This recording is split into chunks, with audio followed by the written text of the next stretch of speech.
लाइमोन महरा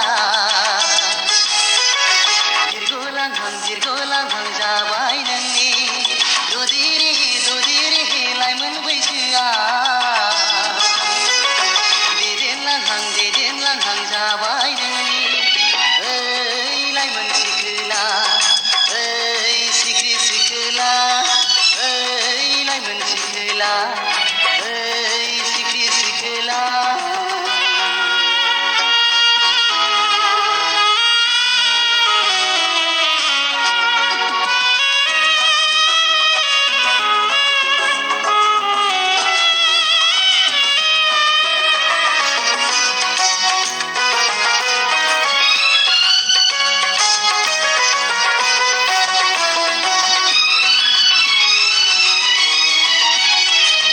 दाफै नों